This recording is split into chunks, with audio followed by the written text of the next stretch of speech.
الله أكبر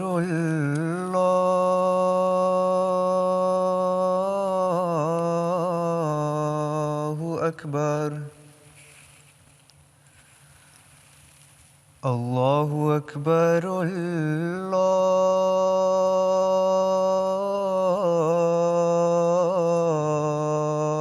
الله أكبر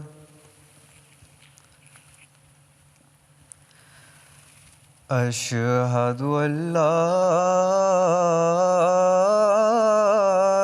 إله إلا الله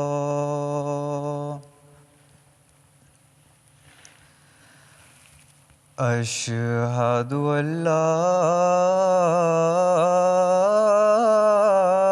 إله إلا الله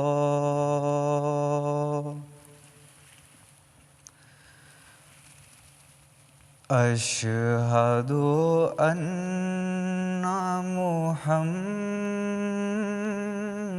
محمدًا رسول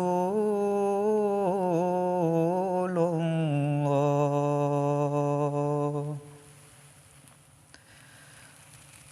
أشهد أن محمدًا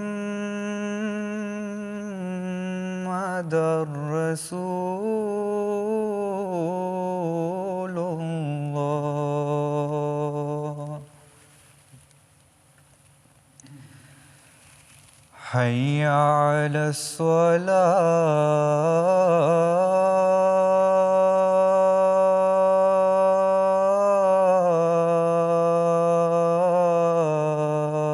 الصلاة حي على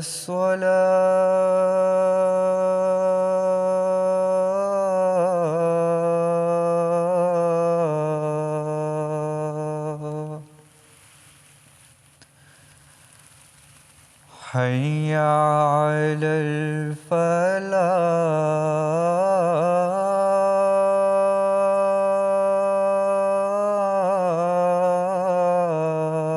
الفلاح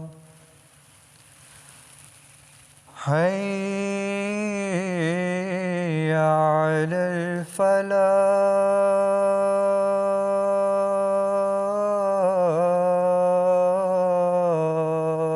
الفلاح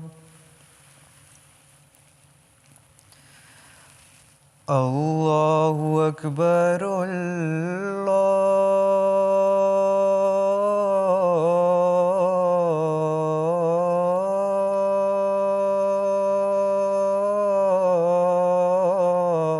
الله أكبر لا إله إلا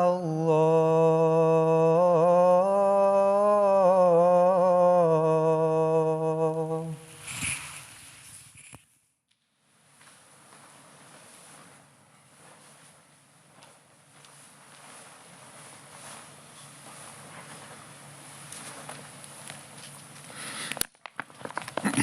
السلام علیکم ورحمۃ اللہ.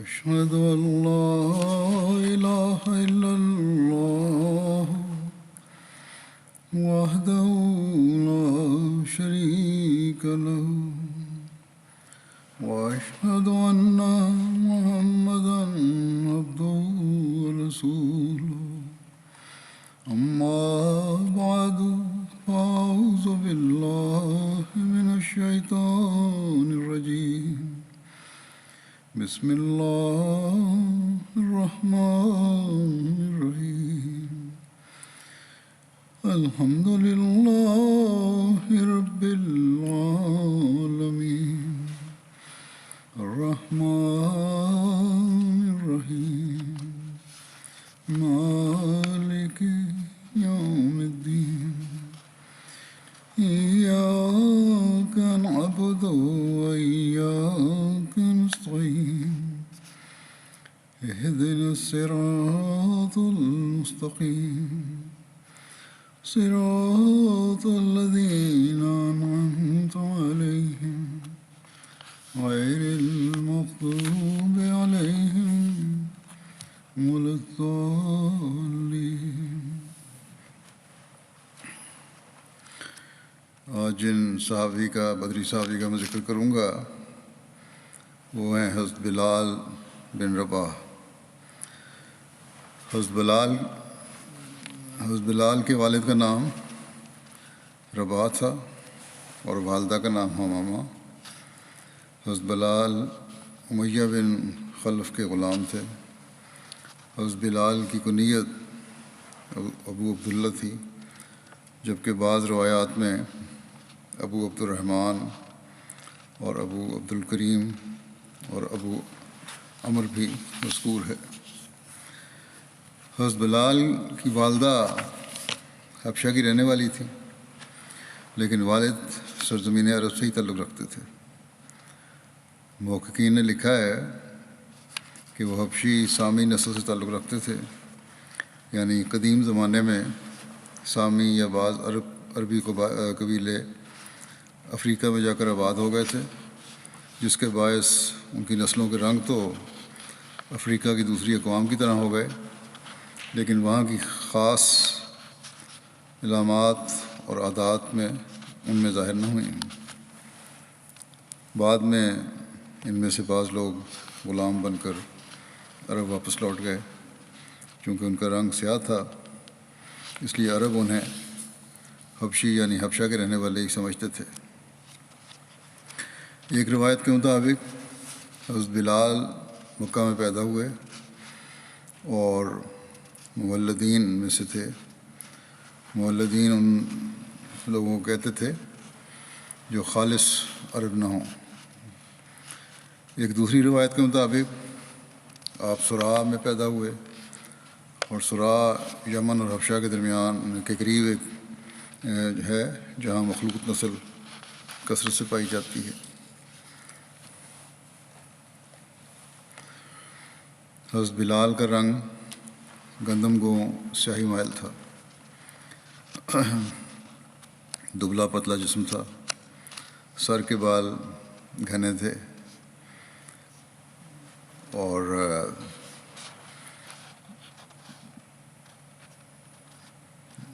رخساروں پر گوشت بہت کم تھا۔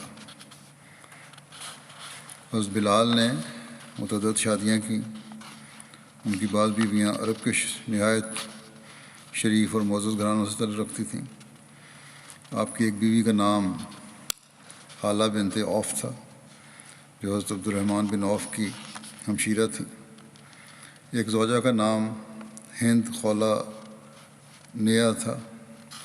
بنو بکیر کے خاندان میں بھی رسول اللہ صلی اللہ علیہ وسلم نے حضرت بلال کا نکاح کروایا۔ حضرت ابو درداء رضی اللہ عنہ کے خاندان میں بھی حضرت بلال کا رشتہ مساہرت قائم ہوا تھا، البتہ کسی سے کوئی اولاد نہیں ہوئی۔ حضرت بلال کے ایک بھائی تھے جن کا نام خالد تھا، اور ایک بہن تھی جن کا نام غفیرہ تھا۔ رسول اللہ صلی اللہ علیہ وسلم نے فرمایا بلال سابق الحبشہ ہیں، یعنی اہل حبشہ میں سے سب سے پہلے اسلام لانے والے ہیں۔ حضرت انس سے روایت ہے کہ رسول اللہ صلی اللہ علیہ وسلم نے فرمایا کہ اسلام لانے میں سبقت لے جانے والے اشخاص 4 ہیں۔ انا سابق العرب، یعنی میں عربوں میں سے سبقت لے جانے والا ہوں۔ سلمان و سابق الفرس، سلمان اہل فارس میں سے سبقت لے جانے والے ہیں۔ اور بلال سابق الحبشہ، بلال اہل حبشہ میں سے سبقت لے جانے والے ہیں۔ اور صہیب سابق الروم، اور صہیب رومیوں میں سے سبقت لے جانے والے ہیں۔ عروہ بن زبیر سے مروی ہے کہ حضرت بلال بن رباح ان لوگوں میں سے تھے جو کمزور سمجھے جاتے تھے۔ جب وہ اسلام لائے تو ان کو عذاب دیا جاتا تھا تاکہ وہ اپنے دین سے پھر جائیں، مگر انہوں نے ان لوگوں کے سامنے کبھی وہ کلمہ ادا نہ کیا جو وہ چاہتے تھے، یعنی اللہ تعالیٰ کا انکار کرنا۔ انہیں امیہ بن خلف عذاب دیا کرتا تھا۔ حضرت بلال جب رسول اللہ صلی اللہ علیہ وسلم پر ایمان لائے تو ان کو طرح طرح کا عذاب دیا جاتا تھا۔ جب لوگ حضرت بلال کے عذاب دینے میں سختی کرتے تو حضرت بلال احد احد کہتے، وہ لوگ کہتے اس طرح کہو جس طرح ہم کہتے ہیں، تو حضرت بلال جواباً کہتے کہ میری زبان اسے اچھی طرح ادا نہیں کر سکتی جو تم کہہ رہے ہو۔ ایک دوسری روایت میں ہے کہ حضرت بلال کو جب ایذا پہنچائی جاتی اور مشرکین یہ ارادہ کرتے کہ ان کو اپنی طرف مائل کر لیں تو حضرت بلال کہتے اللہ اللہ۔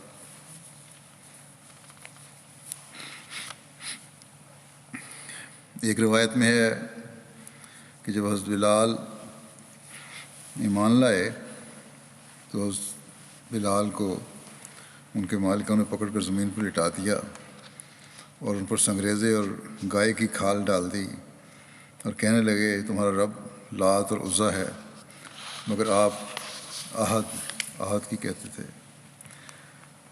ان کے مالکوں کے پاس حضرت بکر آئے اور کہا کہ کب تک تم اس شخص کو تکلیف دیتے رہو گے؟ حضرت بکر نے حضرت بلال کو 7 اوقیہ میں خرید کر انہیں آزاد کر دیا۔ اوقیہ 40 درہم کا ہوتا ہے، یعنی 280 درہم میں۔ پھر حضرت ابوبکر نے یہ واقعہ رسول اللہ صلی اللہ علیہ وسلم کی خدمت میں بیان کیا تو آپ صلی اللہ علیہ وسلم نے فرمایا اے ابوبکر مجھے بھی اس میں شریک کر لو۔ حضرت ابوبکر نے عرض کیا یا رسول اللہ میں نے اسے آزاد کر دیا۔ حضرت ابوبکر نے حضرت بلال کو خرید کر اللہ کی راہ میں آزاد کیا تھا، اور خرید کے متعلق جیسا کہ پہلے ذکر کیا ہے 280 درہم۔ بعض روایات کے مطابق حضرت ابوبکر نے انہیں 5 اوقیہ یعنی 200 درہم میں، بعض کے مطابق 7 اوقیہ 280 درہم، اور بعض کے مطابق 9 اوقیہ 360 درہم خریدا تھا۔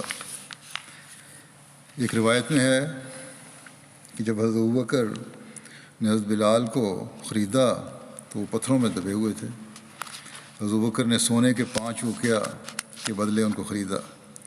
لوگوں نے حضرت ابوبکر سے کہا کہ اگر آپ صرف 1 اوقیہ دینے پر بھی راضی ہوتے یعنی 40 درہم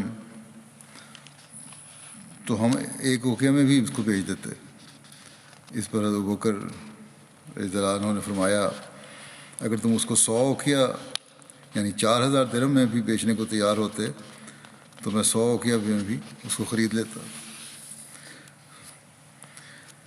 حضرت عائشہ سے روایت ہے کہ حضرت ابوبکر نے 7 ایسے غلاموں کو آزاد کروایا جنہیں تکالیف دی جاتی تھی۔ ان میں سے حضرت بلال اور حضرت عامر بن فہیرہ شامل تھے۔ حضرت جابر بن عبداللہ سے مروی ہے کہ حضرت عمر کہا کرتے تھے کہ ابوبکر ہمارے سردار ہیں اور انہوں نے ہمارے سردار یعنی بلال کو آزاد کیا۔ حضرت خلیفہ مسیح ثانی حضرت بلال کو دی جانے والی تکالیف اور حضرت ابوبکر کو آپ کو آزاد کرانے کے واقعہ کا ذکر کرتے ہوئے فرماتے ہیں کہ یہ غلام جو رسول کریم صلی اللہ علیہ وسلم پر ایمان لائے مختلف اقوام کے تھے۔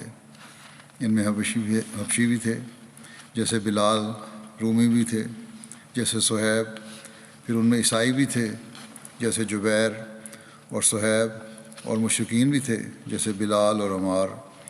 بلال کو ان کے مالک تپتی ریت پر لٹا کر اوپر یا تو پتھر رکھ دیتے یا نوجوانوں کو سینے پر کودنے کے لیے مقرر کر دیتے۔ حبشی اور نسل بلال امیہ بن خلف نامی ایک مکی رئیس کے غلام تھے۔ امیہ انہیں دوپہر کے وقت گرمی کے موسم میں مکے سے باہر لے جا کر تپتی ریت پر ننگا کر کے لٹا دیتا اور بڑے بڑے گرم پتھر ان کے سینے پر رکھ کر کہتا تھا کہ لات اور عزا کی الوہیت کو تسلیم کر اور محمد صلی اللہ علیہ وسلم سے علیحدگی کا اظہار کر۔ بلال اس کے جواب میں کہتے احد احد، یعنی اللہ ایک ہے، اللہ ایک ہے۔ بار بار آپ کا یہ جواب سن کر امیہ کو اور غصہ آ جاتا اور وہ آپ کے گلے میں رسا ڈال کر شریک لوگوں کے حوالے کر دیتا اور کہتا کہ ان کو مکے کی گلیوں میں پتھروں کے اوپر گھسیٹتے ہوئے لے جائیں، جس کی وجہ سے ان کا بدن خون سے تربتر ہو جاتا، مگر وہ پھر بھی احدن احدن کہتے چلے جاتے، یعنی خدا ایک ہے، خدا ایک ہے۔ عرصے کے بعد جب خدا تعالیٰ نے مسلمانوں کو مدینے میں امن دیا، جب وہ آزادی سے عبادت کرنے کے قابل ہو گئے، تو رسول کریم صلی اللہ علیہ وسلم نے بلال کو اذان دینے کے لیے مقرر کیا۔ یہ حبشی غلام جب اذان میں اشہد و اللہ الہ الا اللہ کے بجائے اشہد و اللہ الہ الا اللہ کہتا تو مدینے کے لوگ جو اس کے حالات سے ناواقف تھے ہنسنے لگ جاتے۔ ایک دفعہ رسول کریم صلی اللہ علیہ وسلم نے ان لوگوں کو بلال کی اذان پر ہنستے ہوئے پایا تو آپ لوگوں کی طرف مڑے اور کہا تم بلال کی اذان پر ہنستے ہو، مگر خدا تعالیٰ عرش پر اس کی اذان سن کر خوش ہوتا ہے۔ آپ کا اشارہ اسی طرف تھا کہ تمہیں تو یہ نظر آتا ہے کہ یہ شین نہیں بول سکتا، مگر شین اور سین میں کیا رکھا ہے؟ خدا تعالیٰ جانتا ہے کہ جب تپتی ریت پر ننگی پیٹھ کے ساتھ اس کو لٹا دیا جاتا تھا اور اس کے سینے پر ظالم اپنی جوتیوں سمیت کودا کرتے تھے اور پوچھتے تھے کہ کیا اب بھی سبق آیا ہے یا نہیں، تو یہ اپنی ٹوٹی پھوٹی زبان میں احدن احدن کہہ کر خدا تعالیٰ کی توحید کا اعلان کرتا رہتا تھا اور اپنی وفاداری، اپنی توحید کے عقیدے اور اپنے دل کی مضبوطی کا ثبوت دیتا تھا۔ بس اس کا اثر تو بہت سے لوگوں کے اشہد سے زیادہ قیمتی تھا۔ حضرت ابوبکر رضی اللہ عنہ نے جب ان پر یہ ظلم دیکھے تو ان کے مالک کو ان کی قیمت ادا کر کے انہیں آزاد کروا دیا۔ اسی طرح اور بہت سے غلاموں کو حضرت ابوبکر رضی اللہ عنہ نے اپنے مال سے آزاد کرایا۔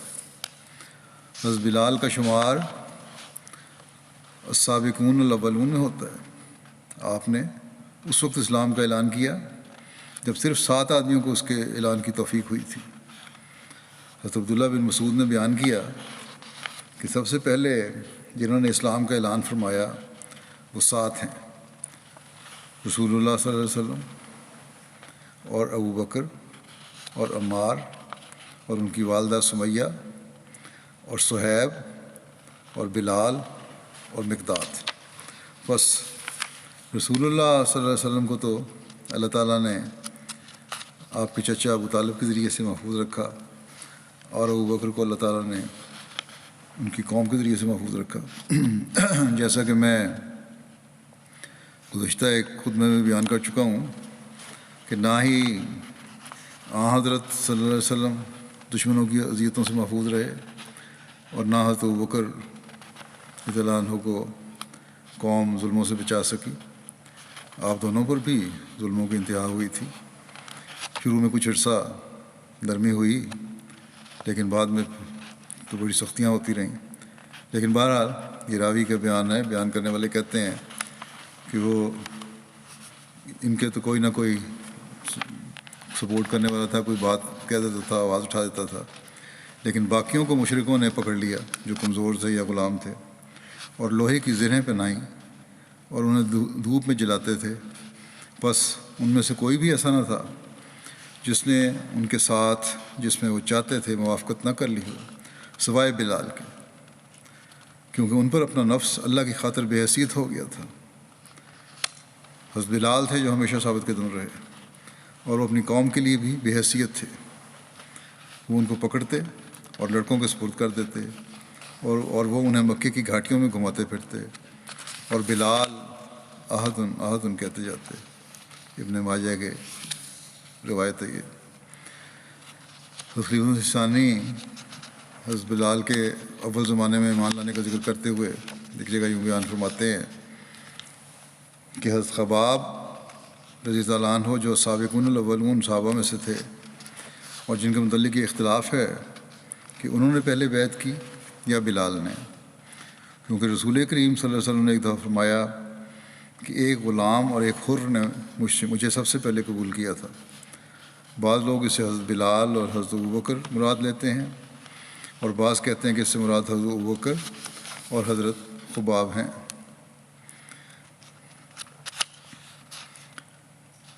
حضرت مرزا بشیر احمد صاحب نے سیرت خاتم النبیین میں حضرت بلال کی تکالیف کا ذکر کرتے ہوئے جو بیان فرمایا ہے وہ اس طرح ہے کہ بلال بن رباح امیہ بن خلف کے ایک حبشی غلام تھے۔ امیہ ان کو دوپہر کے وقت جب کہ اوپر سے آگ برستی تھی اور مکے کا پتھریلا میدان بھٹی کی طرح تپتا تھا، باہر لے جاتا اور ننگا کر کے زمین پر لٹا دیتا اور بڑے بڑے گرم پتھر ان کے سینے پر رکھ کر کہتا، لات اور عزا کی پرستش کرو اور محمد سے علیحدہ ہو جاؤ، ورنہ اسی طرح عذاب دے کر مار دوں گا۔ بلال زیادہ عربی نہ جانتے تھے، بس صرف اتنا کہتے، احد احد، یعنی اللہ ایک ہی ہے، اللہ ایک ہی ہے۔ اور یہ جواب سن کر امیہ اور تیز ہو جاتا اور ان کے گلے میں رسا ڈال کر انہیں شریر لڑکوں کے حوالے کر دیتا، اور وہ ان کو مکے کے پتھریلے گلی کوچوں میں گھسیٹتے پھرتے، جس سے ان کا بدن خون سے تر بتر ہو جاتا، مگر ان کی زبان پر سوائے احد احد کے اور کوئی لفظ نہ آتا۔ حضرت ابوبکر نے ان پر یہ جور و ستم دیکھا تو ایک بڑی قیمت پر خرید کر انہیں آزاد کر دیا۔ حضرت بلال جب ہجرت کر کے مدینہ تشریف لائے تو آپ نے حضرت سعد بن خیثمہ کے گھر قیام کیا۔ رسول اللہ صلی اللہ علیہ وسلم نے حضرت بلال کی مواخات حضرت عبیدہ بن حارث سے کروائی، جبکہ ایک دوسری روایت کے مطابق آپ نے حضرت بلال کی مواخات حضرت ابو رواحہ خصمی سے کروائی۔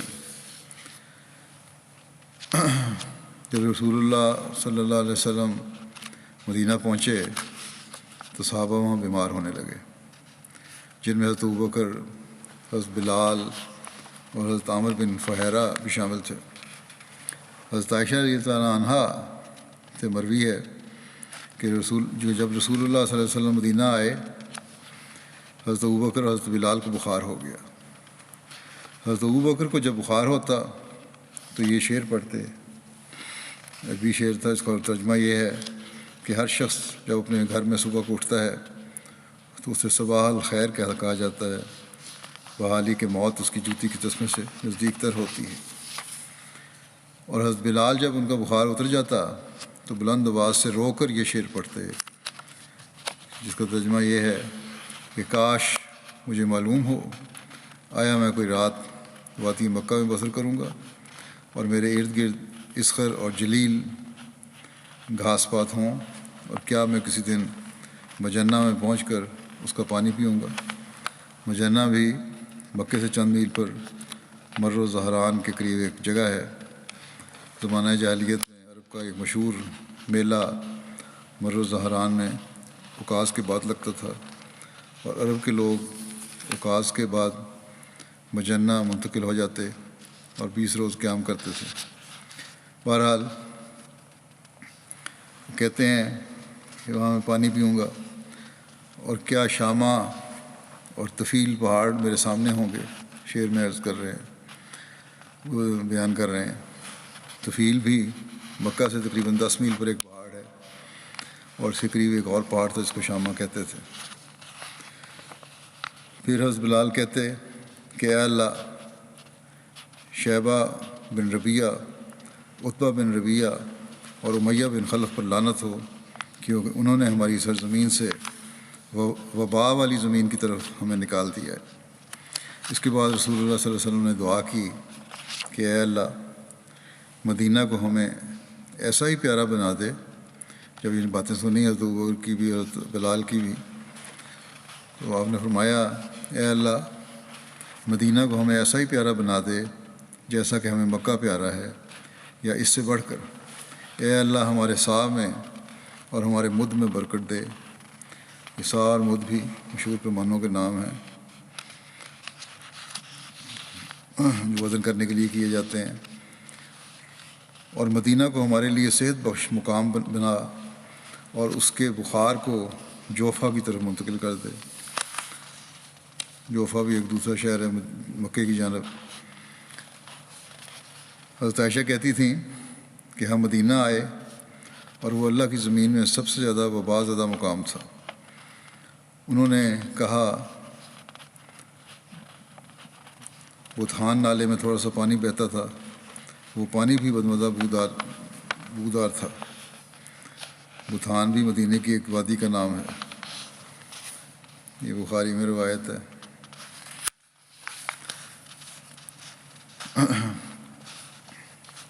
جب قادیان سے ہجرت ہوئی ہے تو اس وقت احمدیوں کو خاص طور پر ہجرت مدینہ کے حوالے سے نصیحت کرتے ہوئے کہ ہمیں اس ہجرت سے پریشان نہیں ہونا چاہیے، حضرت بلال کے اس واقعہ کا حوالہ دیتے ہوئے اور اس پر حضرت صلی اللہ علیہ وسلم کے ارشاد کا ذکر کرتے ہوئے حضرت مسلم موعود رضی اللہ عنہ نے اس وقت فرمایا تھا جماعت کو کہتے ہوئے کہ میں اوروں کو تو نہیں جانتا، اوروں کو تو نہیں کہہ سکتا جو دوسرے لوگ غیر احمدی مسلمان ہجرت کر کے آئے ہیں، لیکن احمدیوں سے یہ کہتا ہوں کہ یہ خیال چھوڑ دو کہ تم لٹے ہوئے ہو، تم نے ہجرت کی ہے، لٹ پٹ کے آئے ہو۔ رسول کریم صلی اللہ علیہ وسلم ان مہاجرین پر افسوس کیا کرتے تھے جو وطن اور جائیدادوں کے چھوٹ جانے پر افسوس کرتے تھے۔ رسول کریم صلی اللہ علیہ وسلم جب مدینہ تشریف لائے اس وقت مدینہ کا نام یثرب ہوا کرتا تھا، اور وہاں ملیریا بھی کثرت سے ہوتا تھا، بخار۔ ملیریا پھیلنا شروع ہوا تو مہاجرین کو بخار چڑھے، ادھر وطن کی جدائی کا صدمہ تھا، ان میں سے بعض نے رونا اور چلانا شروع کر دیا کہ ہائے مکہ، ہائے مکہ۔ ایک دن حضرت بلال کو بھی بخار ہو گیا، انہوں نے شعر بنا بنا کر شور مچانا شروع کر دیا۔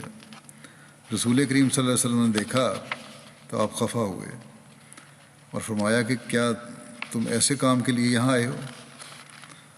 ہجرت کی ہے، شور مچانا کیسا؟ حضرت مسلم فرماتے ہیں احمدیوں کو نصیحت کرتے ہوئے اس وقت جو ہجرت کر کے آئے تھے ہندوستان سے پاکستان، کہ میں بھی تمہیں یہی کہتا ہوں کہ خوش رہو، تم یہ نہ دیکھو کہ ہم نے کیا کھویا ہے، تم دیکھو کہ ہم نے کس کے لیے کھویا ہے۔ اگر تم نے جو کھویا وہ خدا تعالیٰ کے لیے اور اسلام کی ترقی کے لیے کھویا ہے تو تم خوش رہو اور کسی موقع پر بھی اپنی کمریں خم نہ ہونے دو، تمہارے چہرے افسردہ نہ ہوں بلکہ ان پر خوشی کے آثار پائے جائیں۔ تو ہم احمدی تو اس سوچ کے رکھنے والے تھے، اور یہ ہمیں نصیحت کی تھی اس وقت خلیفہ نے کہ ہماری ہجرت اللہ تعالیٰ کی خاطر اور اسلام کی خدمت کے لیے ہے۔ آج وہ لوگ جو پاکستان کی تعمیر کے خلاف تھے، پاکستان کی اساس اور بنیاد کے دعوے دار بن کر اپنے جھوٹ اور فریب سے احمدیوں کو اس ملک کے بنیادی شہری حقوق سے محروم کر رہے ہیں، جس کی خاطر سب سے زیادہ قربانیاں احمدیوں نے دیں۔ جس دین کی برتری اور خدمت کے لیے ہم نے ہجرت کی، پاکستان کی پارلیمنٹ نے اپنے سیاسی مقاصد کی خاطر اس دین کا نام لینے پر بھی ہم پر پابندی لگا دی۔ ہمیں بہرحال ان کی کسی سند کی ضرورت نہیں ہے، لیکن ہمیں افسوس اس بات پر ضرور ہوتا ہے کہ ان نام نہاد ملک کے ٹھیکیداروں نے احمدیوں پر یہ ظلم کر کے صرف احمدیوں پر ظلم نہیں کیا بلکہ پاکستان پر ظلم کیا ہے اور کر رہے ہیں، اور دنیا میں ملک کی بدنامی کا باعث بن رہے ہیں، اس کی ترقی میں روک بن رہے ہیں۔ اگر یہ لوگ نہ ہوں تو ملک کی ترقی کر کے کہیں کا کہیں پہنچ چکا ہو۔ جو ملک کو کھا رہے ہیں، دیمک کی طرح چاٹ رہے ہیں، لیکن اس کے باوجود ہم پاکستانی احمدیوں کا یہ کام ہے، خاص طور پر جو پاکستان میں رہنے والے ہیں، کہ ملک کی ترقی کے لیے اپنی تمام تر صلاحیتوں کے ساتھ کوشش کرتے رہیں اور دعا کریں کہ اللہ تعالیٰ ان ظالموں سے اس ملک کو پاک کرے۔ بہرحال یہ واقعہ آیا تو ضمن میں ذکر ہو گیا۔ اب میں دوبارہ حضرت بلال کی طرف کہ واقعات بیان کرتا ہوں، روایات۔ طبقات الکبریٰ میں لکھا ہے حضرت بلال رسول اللہ صلی اللہ علیہ وسلم کے ساتھ بدر، احد اور خندق سمیت تمام غزوات میں رسول اللہ صلی اللہ علیہ وسلم کے ساتھ شامل ہوئے۔ غزوہ بدر میں حضرت بلال نے امیہ بن خلف کو قتل کیا، جو اسلام کا بہت بڑا دشمن تھا اور حضرت بلال کو اسلام لانے پر دکھ دیا کرتا تھا۔ امیہ بن خلف کے قتل کا واقعہ صحیح بخاری میں بیان ہوا ہے، جسے خبیب بن اصاف کے ذکر میں پہلے بیان کر چکا ہوں اس کی تفصیل، تاہم یہاں بھی کچھ بیان کر دیتا ہوں کیونکہ اس کا براہ راست تعلق حضرت بلال کے ساتھ بھی ہے۔ حضرت عبد الرحمن بن عوف سے روایت ہے، وہ بیان کرتے ہیں کہ میں نے امیہ بن خلف کو خط لکھا کہ وہ مکے میں جو اس وقت دارالحرب تھا میرے مال اور بال بچوں کی حفاظت کرے اور میں اس کے مال و اسباب کی مدینہ میں حفاظت کروں گا۔ حضرت عبد الرحمن بن عوف کا اس سے پرانا تعلق تھا۔ امیہ بن خلف بدر کی جنگ میں بھی شامل ہوا، کافروں کی فوج میں آیا تھا، 7 کافروں کے، اور حضرت عبد الرحمن بن عوف کو اس کے بدر میں شامل ہونے کا علم ہو گیا تھا۔ اس پرانے تعلق کی وجہ سے وہ اس پر احسان کر کے جنگ کے بعد رات کو اس کو بچانا بھی چاہتے تھے۔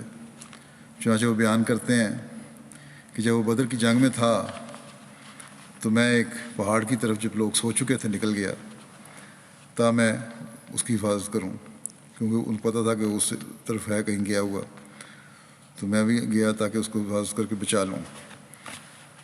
حضرت بلال نے اس وقت اسے کہیں دیکھ لیا، چنانچہ حضرت بلال گئے اور انصار کی ایک مجلس میں کھڑے ہو گئے اور کہنے لگے کہ یہ امیہ بن خلف ہے، اگر بچ نکلا تو میری خیر نہیں۔ اس پر بلال کے ساتھ کچھ لوگ ہمارے تعاقب میں نکلے، میں ڈرا کہ وہ ہمیں پا لیں گے، پکڑ لیں گے، اس لیے میں نے اس کے بیٹے کو اس کی خاطر پیچھے چھوڑ دیا کہ وہ اس کے ساتھ لڑائی میں مشغول ہو جائیں اور ہم ذرا آگے نکل جائیں۔ کہتے ہیں چنانچہ انہوں نے اس بیٹے کو تو لڑائی میں مار دیا۔ میرا یہ دعویٰ جو تھا وہ کارگر نہیں ہوا اور پھر انہوں نے اس کو مار کے پھر ہمارا پیچھا شروع کر دیا، اور امیہ چونکہ بھاری بھرکم آدمی تھا اس لیے جدھر جلدی ادھر ادھر نہیں ہو سکتا تھا۔ آخر جب انہوں نے ہمیں پکڑ لیا، قریب پہنچ گئے، تو میں نے اسے کہا کہ بیٹھ جاؤ، تو وہ بیٹھ گیا اور میں نے اپنے آپ کو اس پر ڈال دیا کہ اسے بچاؤں۔ تو انہوں نے جو پیچھا کر رہے تھے میرے نیچے سے اس کے بدن میں تلواریں گھونپیں یہاں تک کہ اسے مار ڈالا۔ ان میں سے ایک نے اپنی تلوار سے میرے پاؤں پر زخم بھی کر دیا۔ ایک دوسری روایت میں یہ واقعہ یوں درج ہے، جس سے کچھ حصہ بیان کر دیتا ہوں۔ حضرت عبد الرحمن بن عوف کہتے ہیں کہ میں ان دونوں یعنی امیہ بن خلف اور اس کے بیٹے کو لے کر چل رہا تھا کہ اچانک حضرت بلال نے امیہ کو میرے ساتھ دیکھ لیا۔ مکے میں امیہ حضرت بلال کو اسلام سے پھیرنے کے لیے بڑا عذاب دیا کرتا تھا۔ حضرت بلال امیہ کو دیکھتے ہی بولے، کافروں کا سردار امیہ بن خلف یہاں ہے، اگر یہ بچ گیا تو سمجھو میں نہیں بچا۔ حضرت عبد الرحمن بن عوف کہتے ہیں کہ سن کر میں نے کہا، تم میرے قیدیوں کے بارے میں ایسا کہہ رہے ہو؟ حضرت بلال نے بار بار یہی کہا اور میں بھی ہر بار یہی کہتا رہا کہ یہ میرے قیدی ہیں۔ حضرت بلال بلند آواز سے چلائے، آواز دی شور سے، شور مچا کے کہ اے اللہ کے انصار، یہ کافروں کا سردار امیہ بن خلف ہے، اگر یہ بچ گیا تو سمجھو میں نہیں بچا۔ اور بار بار ایسا کہا۔ حضرت عبد الرحمن کہتے ہیں کہ یہ سن کر انصاری دوڑ پڑے اور انہوں نے ہمیں چاروں طرف سے گھیر لیا۔ پھر حضرت بلال نے تلوار سونت کر امیہ کے بیٹے پر حملہ کیا، جس کے نتیجے میں وہ نیچے گر گیا۔ امیہ نے اس پر خوف کی وجہ سے ایسی بھیانک چیخ ماری کہ ایسی چیخ میں نے کبھی نہیں سنی تھی۔ اس کے بعد انصاریوں نے ان دونوں کو تلواروں کے وار سے کاٹ ڈالا۔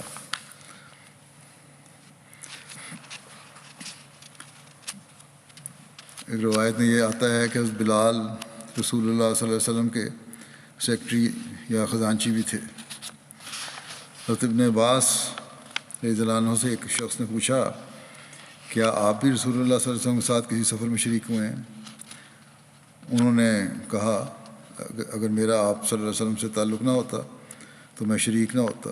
اس سے ان کی مراد یہ تھی کہ چھوٹے ہونے کی وجہ سے انہیں موقع ملا، رشتہ داری تھی، اس لیے سفر میں شریک ہوئے تھے۔ حضرت پھر کہتے ہیں کہ حضرت صلی اللہ علیہ وسلم اس نشان کے قریب آئے جو کہ حضرت کثیر بن سلت کے گھر کے قریب تھا، اور صحابہ کو خطاب فرمایا۔ پھر آپ عورتوں کے پاس آئے اور انہوں نے واضح نصیحت کی، اپنی جو روایت بیان کر رہے ہیں وہ، اور انہیں صدقہ دینے کے لیے فرمایا۔ تو عورتیں اپنے ہاتھوں کو جھکا جھکا کر اپنی انگوٹھیاں اتارتیں اور حضرت بلال کے کپڑے میں ڈالتی جاتی تھیں۔ حضرت بلال ساتھ تھے، جو چادر تھی اس میں ڈالتی جاتی تھیں۔ یہ روایت حضرت ابن عباس نے بیان کی ہے کہ اس کے بعد آپ اور حضرت بلال گھر آئے۔ حضرت انس بن مالک بیان کرتے ہیں کہ رسول اللہ صلی اللہ علیہ وسلم نے مجھے فرمایا کہ مجھے اللہ کی خاطر اتنی اذیت دی گئی جتنی کسی کو نہیں دی جا سکتی۔ مجھے اللہ کی خاطر اتنا ڈرایا گیا ہے جتنا کسی کو نہیں ڈرایا جا سکتا، اور مجھ پر تیسری رات آ جاتی کہ میرے اور بلال کے پاس کوئی ایسا کھانا نہ ہوتا جسے کوئی جاندار کھا سکے، مگر اتنا جسے بلال کی بغل چھپا سکتی۔ بہت تھوڑا معمولی کھانا ہوتا تھا۔ حضرت بلال کو سب سے پہلا مؤذن ہونے کا بھی شرف حاصل ہوا۔ حضرت بلال رسول اللہ صلی اللہ علیہ وسلم کی ساری زندگی میں ان کے لیے سفر و حضر میں مؤذن رہے، اور آپ اسلام میں پہلے شخص تھے جنہوں نے اذان دی۔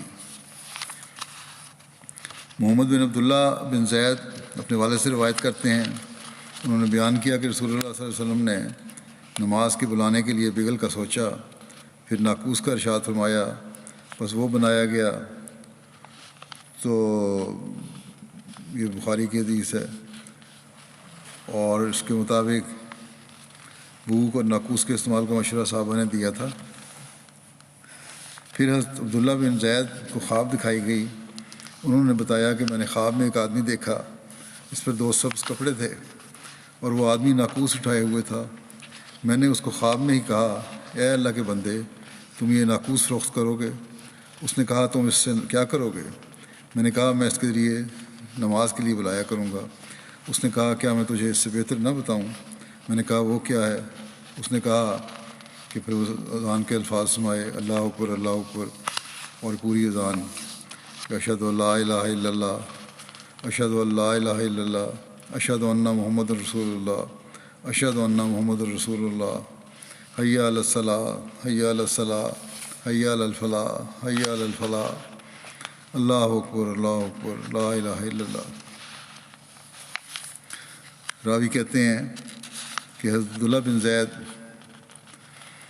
نکلے اور وہ رسول اللہ صلی اللہ علیہ وسلم کے پاس آئے اور حضور صلی اللہ علیہ وسلم کو اپنی رویا بتائی۔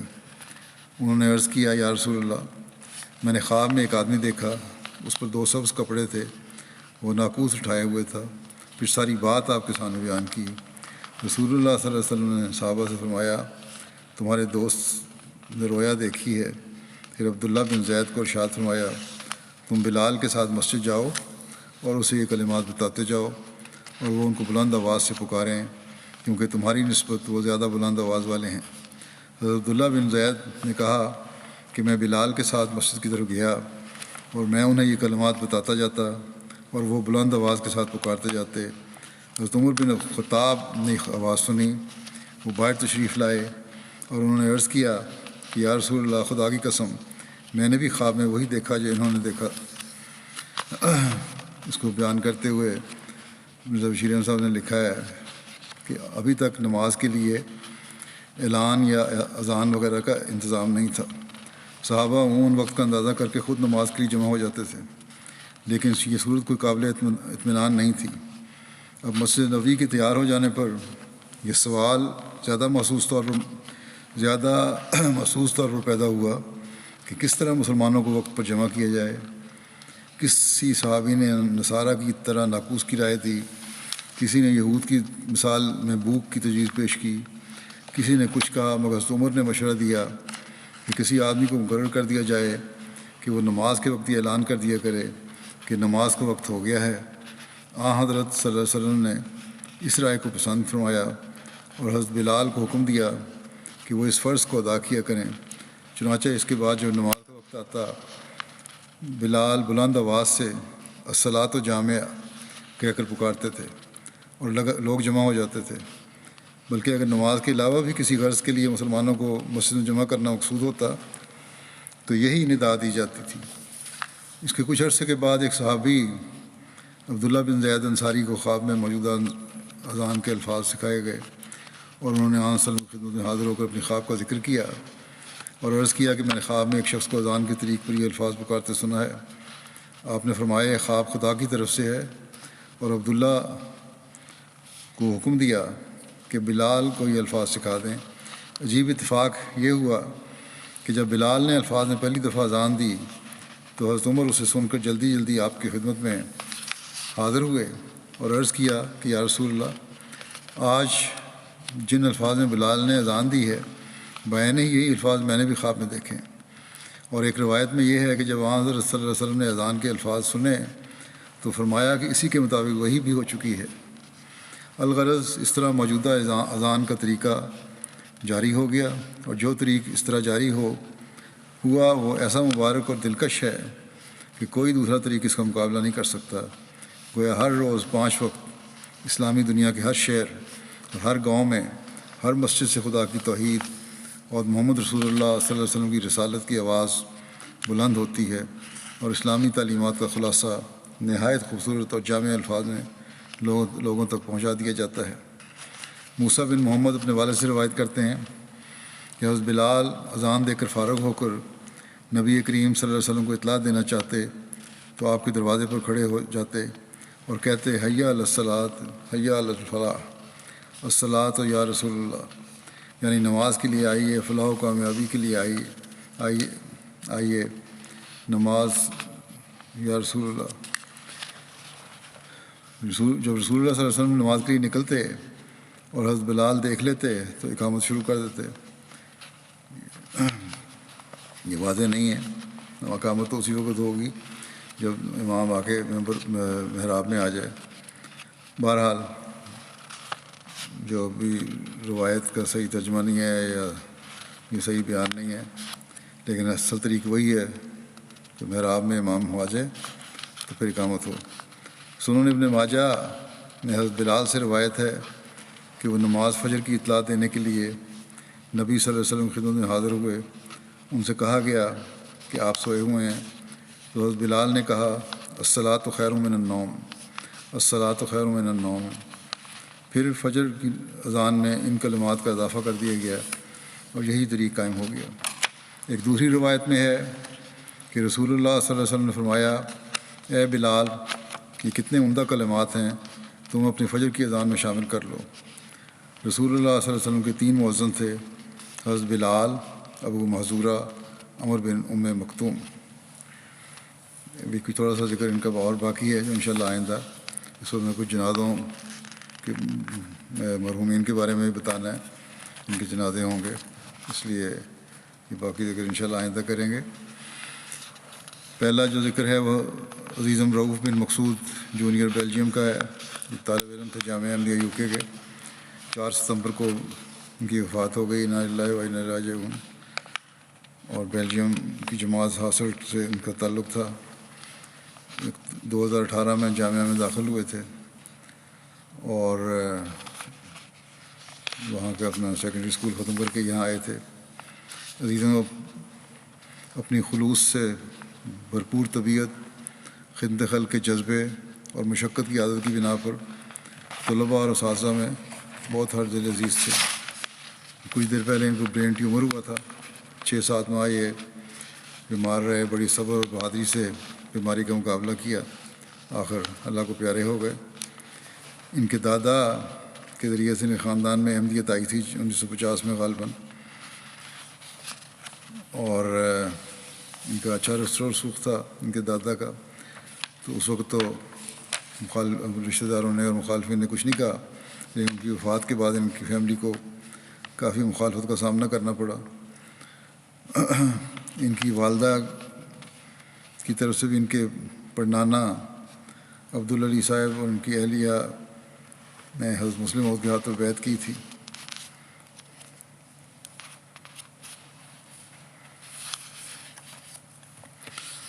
رؤوف بن مقصود کے جو عثمان گان ہیں، والدین کے علاوہ 3 بہنیں اور 2 بھائی شامل ہیں، اور ہمایوں مقصود صاحب والد ہیں، محسنہ بیگم صاحبہ والدہ ہیں، نشاط عزیزہ نشاط ہے، بیٹی ہے عمر 18 سال، عزیزم صالح بیٹا ہے عمر 14 سال، عزیزہ تسنیہ حمیدہ یہ 9 سال کی ہے، عزیزم فاتح مقصود 7 سال کا ہے، عزیزہ جنت السیام سامیہ 4 سال کی۔ بیلجیم کے امیر صاحب لکھتے ہیں کہ انہیں بچپن سے دیکھنے کا مجھے موقع ملا اور عزیزم کو غیر معمولی بچہ پایا۔ جب بھی عزیزم کی جماعت میں جانے کا موقع ملا، اس کو ہمیشہ مسجد کے ساتھ وابستہ اور خوش اخلاق پایا۔ وفات کے بعد 2 دن بیت الرحیم ہالکن میں افسوس کے لوگوں کے آنے کا انتظام کیا ہوا تھا۔ جماعت سے بڑی تعداد میں لوگ شامل ہوئے اور ان میں بہت سے افراد کو روتے دیکھا۔ ان سب نے عزیزم کے بے شمار واقعات بتائے۔ بیماری کے شروع میں ڈاکٹر نے ان کو بتا دیا تھا کہ ان کو برین کینسر ہے، جو کہ زندگی کے لیے خطرناک ہو سکتا ہے، لیکن اس کے باوجود کبھی نہ تو ان کے چہرے پر مایوسی آئی اور نہ ہمت چھوڑی۔ ڈاکٹر کے ساتھ میٹنگ میں ایک ڈاکٹر نے کہا کہ جب موصوف بول سکتے تھے تو ان سے میری گفتگو ہوتی رہی، میں نے ان کو بہت غیر معمولی نوجوان اور روشن دماغ پایا۔ ڈاکٹرز کا یہ بھی کہنا ہے کہ موصوف نے انتہائی تکلیف دہ بیماری میں بھی کبھی کوئی شکایت نہیں کی۔ ڈاکٹر کے نزدیک اس حالت میں مریض کو بعض اوقات شدید غصہ آ جاتا ہے، لیکن انہوں نے بڑی ہمت دکھائی اور صبر کا مظاہرہ کیا۔ عزیزم کمال جو لکھتے ہیں امیر صاحب کہ عزیزم کمال درجے کی خلافت سے محبت رکھنے والے اور کامل اطاعت کرنے والے تھے۔ ہمیشہ چہرے پر مسکراہٹ رہتی تھی اور ہر ایک سے چاہے چھوٹا ہو یا بڑا بڑے احترام اور خندہ پیشانی سے پیش آتے۔ مربی صاحب ہیں حاصل کے، وہ کہتے ہیں کہ بیماری کی تشخیص سے قبل میں نے رمضان میں ان سے اطفال کی کلاسز آن لائن لینے کے لیے کہا تو بڑی باقاعدگی سے کلاسز لیتے رہے، یہاں تک کہ جب اس بیماری سے ہسپتال داخل ہوئے تو بیماری کے باوجود ہسپتال سے بچوں کی کلاس لیتے رہے، یہاں تک کہ بعض اوقات کلاس لیتے لیتے بے ہوشی کی کیفیت طاری ہو جاتی تھی اور پھر جب طبیعت سنبھلتی تو دوبارہ کلاس شروع کر دیتے۔ کبھی یہ نہیں کہا کہ میں تکلیف میں ہوں کلاس نہیں لے سکتا۔ اطفال نے بھی اس کا اظہار کیا کہ جب آپ کو تکلیف ہے تو کلاس نہ لیں، تو موصوف نے ہمیشہ یہ کہا کہ جب واپس جامعہ کھلے گا تو میں جا کے خلیفۃ المسیح کو کیا جواب دوں گا کہ میں نے چھٹیوں کے دوران کیا جماعتی خدمت کی ہے۔ ایک شوق تھا، ایک جذبہ تھا، ایک لگن تھی۔ پھر مربی سلسلہ ہیں دوسرے، وہ لکھتے ہیں کہ 1 ہفتہ کے لیے انہوں نے وقفہ عارضی کیا 2010 میں۔ اس ان کو ان کے والد میرے پاس چھوڑ گئے کہ یہاں رہیں گے کیونکہ اس نے جامعہ میں جانا ہے، اس کی ٹریننگ کریں۔ اس وقت بھی کہتے ہیں میں نے دیکھا اس کو 5 نمازوں کی ادائیگی کے علاوہ صبح اٹھ کے نماز تہجد کی بھی ادائیگی کیا کرتے تھے۔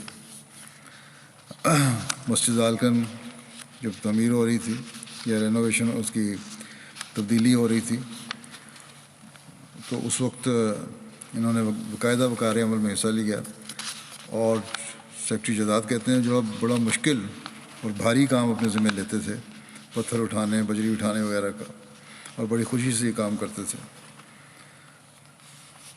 اور یہ خوبی میں یہ تھی کہ سب کو سلام کرنے میں پہل کرتے تھے۔ ان کی والدہ بتاتی ہیں کہ دوسروں کو اپنے اوپر ترجیح دیا کرتے تھے۔ عام طور پر اسکول اپنا کھانا لے کے جاتے اور وہاں کھا کے آیا کرتے تھے۔ ایک دن گھر آ کے والدہ کو کہا کہ مجھے کھانا دیں۔ میں نے کہا تم لے کے تو گئے تھے۔ انہوں نے کہا ایک بچہ کھانا نہیں لے کے آیا تھا تو اسے میں نے اپنا کھانا دے دیا کہ میں گھر میں جا کے کھا لوں گا۔ اسی طرح اپنے دوستوں کے بارے میں فکر مند رہتے اور ان کو کہا کرتے تھے مجھے تمہارے مستقبل کی فکر رہتی ہے، کہ اپنے جو قریبی تھے ان کو کہا کرتے تھے اچھے اخلاق والے دوست چنو اور اپنے مستقبل کو بہتر بنانے کی کوشش کرو۔ بڑی ڈیوٹی، اجتماعات وغیرہ، جلسے وغیرہ لگن سے ڈیوٹی دیا کرتے تھے۔ بلکہ ان کے افسر کہتے ہیں کہ ایک دم میں نے سیکورٹی ڈیوٹی تھی ان کی، رات کو کچھ کھانے کو پیش کیا تو محسوس نے کہا پہلے جو میرے ساتھی ہیں ان کو دے دیں۔ بعض والدین کو جن کے بچے وقف نو میں شامل ہیں ان سے بھی اکثر پوچھتے رہتے تھے باوجود چھوٹے ہونے کے، اور تلقین کیا کرتے تھے کوشش کریں کہ آپ کا بچہ جامعہ میں جائے۔ ان کی والدہ نے بھی بڑی ہمت سے ان کی بیماری کا یہ عرصہ گزارا ہے، بلکہ دونوں والدین نے، والد نے بھی اور والدہ نے بھی۔ والدہ کہتی ہیں ان سے کہا کرتی تھیں کہ ہم نے تمہیں خدا کی راہ میں وقف کر دیا تھا، اب بھی جہاں تم جا رہے ہو۔ مایوسی ڈاکٹروں نے کا اظہار کیا تھا اور کوئی امید نہیں تھی۔ بڑے حوصلے سے انہوں نے کہا اب وہ جگہ جہاں تم جا رہے ہو وہ بھی بڑی اچھی جگہ ہے، اور اللہ کی رضا پر راضی رہنے کی تلقین کرتی رہیں۔ وہ خود بھی اللہ کی رضا پر راضی تھے۔ پھر انہوں نے اپنی ایک تصویر جو میرے ساتھ کھنچوائی ہوئی تھی ہسپتال میں اپنے بیڈ کے سامنے رکھوا لی، جو اکثر تبلیغ کا ذریعہ بنتی، اور ڈاکٹر پوچھتے تھے کہ کون سی کمیونٹی سے تمہارا تعلق ہے۔ ان کو بتایا جاتا ہے کہ ہم جماعت احمدیہ سے ہیں، اور اس بات کو تسلیم کرتے ہیں کہ مسیح جو آنے والا تھا آ گیا۔ اس پر آگے تبلیغ چلتی تھی۔ میر صاحب کہتے ہیں کہ میں انہیں کہا کرتا تھا کہ تم بے شک بیمار ہو لیکن اس کے باوجود تبلیغ کا ذریعہ بن رہے ہو، اور بڑے خوش ہوتے تھے اس بات پر۔ پھر صدر خدا احمدیہ بیلجیم کہتے ہیں کہ ان کو خلافت سے انتہا کا عشق تھا۔ ایک دن کہتے ہیں میں نے اطفال اور وقف نو کی کلاس میں خلیفہ وقت کو خط لکھنے کے لیے کہا اور خط لکھوائے، تو موصوف میرے پاس آئے اور کہنے لگے مربی صاحب مجھے اردو میں خط لکھنا نہیں آتا، مجھے آپ لکھ کے دیں میں نقل کر لوں گا، پھر اس کو دیکھ کے ہاتھ سے لکھوں گا۔ تو میں نے ان سے پوچھا، کہا کہ باقی بچے ڈچ میں لکھ رہے ہیں تم بھی لکھ دو، یہ جامعہ آنے سے پہلے کی بات ہے۔ تو موصوف نے جواب دیا کہ میں چاہتا ہوں کہ میرا خط براہ راست خلیفہ وقت تک پہنچے اور وہ میرے لیے دعا کریں۔ پھر یہ کہتے ہیں ربی صاحب کہ مقصود عزیزم رؤوف بن مقصود جو کھڑے ہو کر یہ عہد کرتے تھے کہ میں اپنی جان اور مال اور وقت اور عزت قربان کرنے کے لیے ہر دم تیار رہوں گا، موصوف نے یہ عہد آخری سانس تک پورا کیا۔ بہت بڑی تعداد ان کے غیر جماعت بیلٹ دوستوں بھی تھی، اور کہتے ہیں کہ میں نے اپنی آنکھوں سے انہیں بل کر روتے دیکھا ہے۔ جب میں نے ایک دوست سے عزیزم رؤوف بن مقصود کے بارے میں پوچھا تو روتے ہوئے کہنے لگے کہ آج ہمارا بہت ہی پیارا اور خیال رکھنے والا دوست ہمیں سے جدا ہو گیا۔ کہتے ہیں ایسے ہمدرد دوست بھی کسی کسی کو ملتے ہیں۔ پھر تبلیغ کا بڑا شوق تھا۔ یہ کہتے ہیں کہ جہاں بعض دفعہ دوسرے لوگ ہچکچاتے تھے کہ مسایا ہے اس کام کی، ہم نے تحریک شروع کی، تو یہ پکڑ کے لوگوں کو لے کے آتے تھے اور ان کو تبلیغی لٹریچر دیتے تھے اور گفتگو کرواتے تھے، اور مہمانوں کا تعارف بھی کرواتے، ہر تبلیغی نشست میں مہمان بھی لے کے آتے۔ بہرحال یہ جامعہ پاس کرنے سے پہلے ہی بہترین مربی اور مبلغ تھے۔ اللہ تعالیٰ کے اپنے فیصلوں کی حکمت خود جانتا ہے، بعض دفعہ بہترین انسانوں کو جلد اپنے پاس بلا لیتا ہے۔ اللہ تعالیٰ مرحوم کے مغفرت و رحم سے وسلوک فرمائے اور ان درجات بلند کرے، ان کے والدین کو بھی صبر و حوصلہ عطا فرمائے۔ دوسرا جنازہ ہے ظفر اقبال قریشی صاحب کا، جو سابق نائب امیر ضلع اسلام آباد تھے۔ یہ 3 ستمبر کو 87 سال کی عمر میں وفات پا گئے. انا للہ و انا الیہ راجعون. ایک مخلص خاندان سے ان کا تعلق تھا، اور آپ کے دادا عبید اللہ قریشی صاحب مسیح موعود علیہ السلام کے صحابی تھے، جنہوں نے 1904 میں بیعت کی تھی.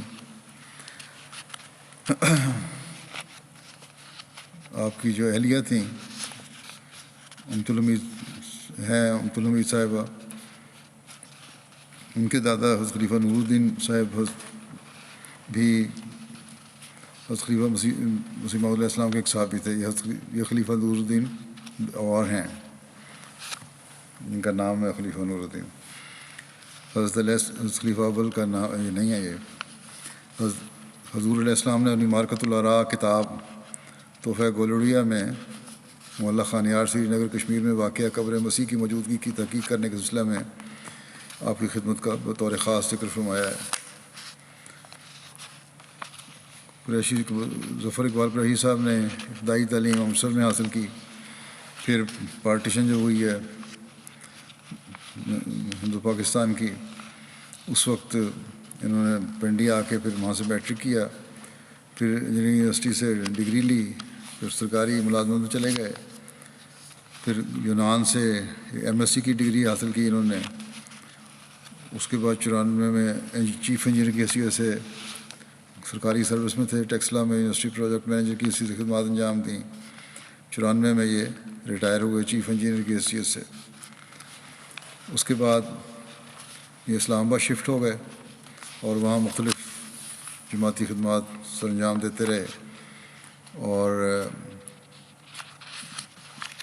پھر یہ 1998 میں نائب امیر بنائے گئے. اس دوران میں قائم مقام امیر بھی بنتے رہے مختلف وقتوں میں. اور 2019 تک 21 سال سے زیادہ عرصہ نائب امیر کی حیثیت سے انہوں نے کام کیا. باقاعدگی سے باوجود بیماری کے بڑی عمر میں عوارض لاحق ہو گئے تھے.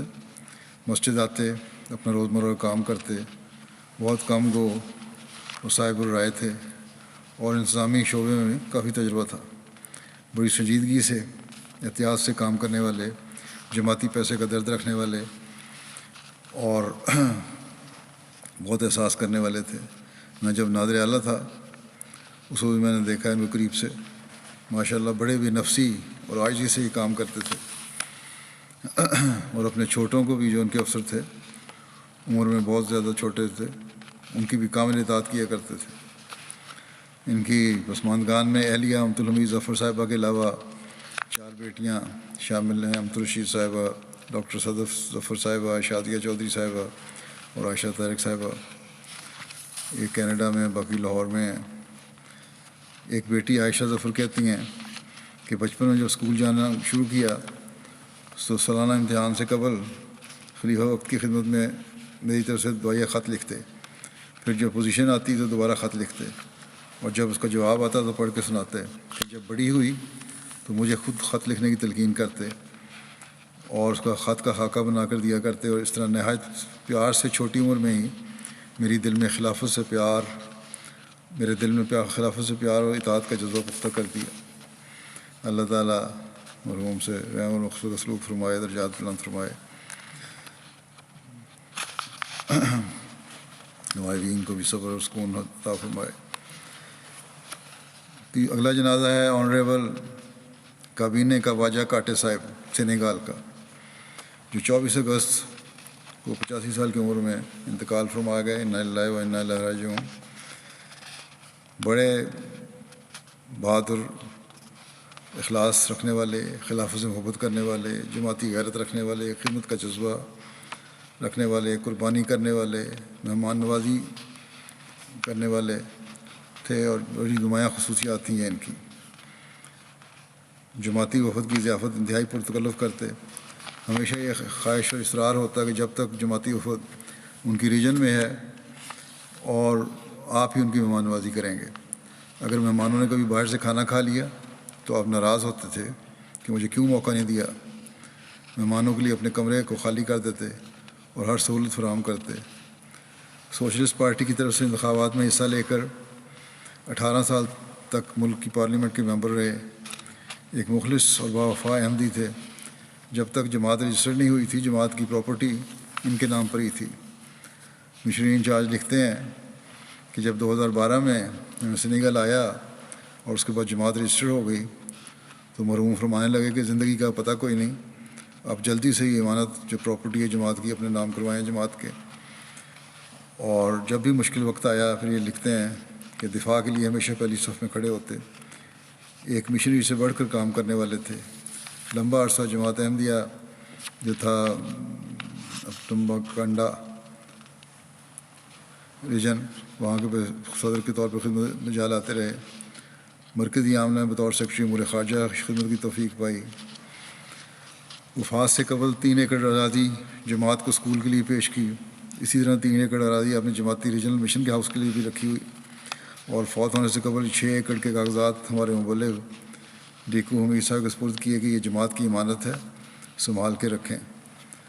اور پھر کہنے لگا کہ میں گنے گنا کر ہی جا رہا ہوں، مجھے امید نہیں کہ میں واپس آؤں گا۔ یہاں جلسے پہ بھی آتے رہتے تھے، کئی دفعہ آئے جلسے پہ خلیفہ مشرابے کے زمانے سے۔ آخری بار 2019 کے جلسے میں بھی شامل ہوئے، مجھے بھی ملے، اور امیر صاحب کو کہنے لگے کہ زندگی کا بھروسہ کوئی نہیں، وہاں کے اپنے مقامی امیر کو، کہ میری خواہش ہے کہ خلیفہ وقت کے سامنے بیٹھوں تاکہ زیادہ سے زیادہ دیکھ سکوں۔ اور بیٹھے رہے، پھر بعد میں ملاقات کے کہنے لگے کہ میرا مقصد پورا ہو گیا۔ مولانا منور خورشید صاحب کہتے ہیں کہ سینیگال میں بہت مقبول سیاسی اور نظامی شخصیت تھی ان کی۔ سینیگال کے معروف شخص تامباکنڈا سے تھا ان کا تعلق، معروف شہر تامباکنڈا سے ان کا تعلق تھا، اور سیاسی خاندان تھا ان کا۔ بنیادی طور پہ شعبہ تعلیم سے وابستہ تھے، بعد میں سیاسی میدان میں آ گئے۔ 95 میں آنریبل جگجنگ ڈپٹی اسپیکر نیشنل اسمبلی کے ذریعے جماعت کا پیغام ان کو پہنچا۔ پھر جلدی اللہ تعالیٰ نے دل کی گرہ کھول دی، جس کے بعد بشاشت قلبی اور انشراح صدر کے ساتھ بیعت کر کے احمدیت میں شامل ہو گئے۔ سینیگال میں اوائل میں بیعت کرنے والے زیادہ تر مزدور پیشہ تھے یا ذمہ دار تھے جو حسب توفیق مالی قربانی کرتے تھے۔ جب آپ نے بیعت کر لی تو اللہ تعالیٰ کے فضل سے ہمیشہ دل کھول کر مالی قربانی پیش کرنے کی توفیق پائی۔ بہت نڈر اور بہادر احمدی تھے، دعوت اللہ کا ایک جنون تھا، ہر ملنے والے کو دعوت حق دیتے، یہاں تک کہ سربراہ مملکت کو بھی جماعت کا تعارف کرانے کی توفیق ملی۔ مرحوم کا حلقہ احباب بہت وسیع تھا، ہر ملنے والے تک پیغام پہنچانے کی کوشش کرتے، ہر وقت ان کی گاڑی میں جماعتی لٹریچر اور بیت فارم دستیاب ہوتے تھے۔ اللہ تعالیٰ مرحوم پہ مغفرت اور رحم کا سلوک فرمائے، درجات بلند کرے، ان کی نسل میں بھی یہ اخلاص و وفا جاری رکھے، ان کو احمدیت قبول کرنے کی توفیق عطا فرمائے جو نہیں احمدی۔ اگلا جنازہ ہے قرم بشیر لطیف صاحب کا، ایڈوکیٹ تھے سپریم کورٹ کے، آج کل کینیڈا میں تھے، لاہور پہلے لاہور میں رہے ہیں۔ یہ 5 مئی کو ان کی وفات ہو گئی تھی 85 سال کی عمر میں۔ انا للہ و انا الیہ راجعون۔ ان کو اللہ تعالیٰ، اس کے رسول صلی اللہ علیہ وسلم، حضرت مسیح موعود علیہ السلام اور خلافت احمدیہ سے بے انتہا محبت تھی۔ ان کے نانا محترم شیخ مہر علی صاحب حضرت مسیح موعود علیہ السلام کے بہت قریبی دوست تھے۔ حضرت مسیح موعود علیہ السلام نے آپ کے گھر ہوشیارپور میں چلہ کاٹا، جس کے دوران اللہ تعالیٰ نے آپ کو مسلم موت کی عظیم الشان پیشگوئی عطا فرمائی۔ 17 سال تک یہ بشیر لطیف صاحب فیصل ٹاؤن لاہور کے صدر جماعت رہے۔ پاکستان میں جماعت کی وکلاء کی جو ٹیم تھی اس میں یہ شامل تھے اور اس بات فخر کرتے تھے۔ متعدد اسیران کی خدمت اور مدد کا موقع ملا ان کو۔ ان 3 وکلاء میں سے ایک تھے جنہیں 1974 میں جماعت کی نمائندگی کا موقع ملا۔ 46 سال تک پنجاب یونیورسٹی میں درس و تدریس کے فرائض انجام دیتے رہے۔ یہ لاء کالج میں پڑھاتے بھی تھے، یونیورسٹی کے لاء کالج میں۔ لاہور کی مسجد ماڈل ٹاؤن پر جب حملہ ہوا تو اس وقت یہ وہاں موجود تھے۔ یہ تو اللہ کے فضل سے محفوظ رہے، لیکن ان کے چھوٹے بھائی نعیم ساجد صاحب موقع پر شہید ہو گئے۔ اس کے بعد یہ بھی کینیڈا چلے گئے۔ 100 مسلات کے پابند تھے تو تھے ہی، تہجد کے بھی بڑے پابند تھے، قرآن کریم سے بے انتہا محبت کرنے والے تھے، اللہ کے فضل سے موسی تھے. عثمان خان میں اہلیہ کے علاوہ 6 بیٹیاں اور کافی نواسیاں اور پرنواسیاں چھوڑے ہیں. ملک طاہر صاحب امیر جماعت لاہور لکھتے ہیں کہ محترم بیرسٹر مبشر لطیف صاحب ایک قابل اور اعلیٰ تعلیم یافتہ وکیل تھے. یہاں سے بھی انہوں نے لاء کی ڈگری حاصل کی تھی اس زمانے میں، اور جن کی جوڈیشری میں بہت عزت تھی. جماعتی مقدمات کے سلسلے میں 1984 کے بعد ہمارے نوجوانوں کے خلاف جب کلمہ طیبہ کے بارے میں کیس بنے تو ان کی پیشی عام مجسٹریٹ کی عدالت میں ہو رہی تھی.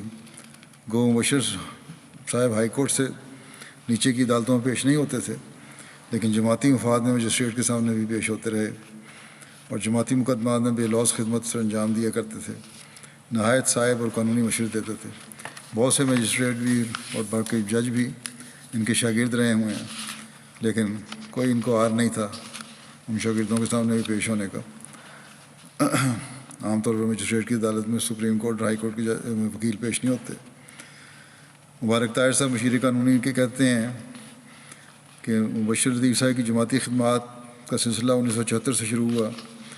آپ نے سمدانی کمیشن میں غیر جماعت وکیل اعجاز حسین بٹالوی صاحب کو بھی اسسٹ کیا. 84 کے آرڈیننس کے خلاف جو کیس شرعی عدالت میں دائر کیا گیا تھا اس کے پینل میں بھی مبشر لطیف صاحب شامل رہے. منصفانہ قانون کے تحت تو اس پر کچھ نہیں ہونا تھا اور یہ پتہ تھا نہیں ہوگا، لیکن انہوں نے اور ساتھیوں نے ان کے بڑی محنت سے یہ سارا کیس تیار کیا. اللہ تعالیٰ ان سے مغفرت اور رحم کا سلوک فرمائے، درجات بلند کرے اور ان کے لوائقین کو بھی ان کی نیکیوں کو جاری رکھنے کی توفیق عطا فرمائے اور سکون عطا فرمائے. نماز کے بعد انشاءاللہ نماز جنازہ بھی ہوگا ان سب کا.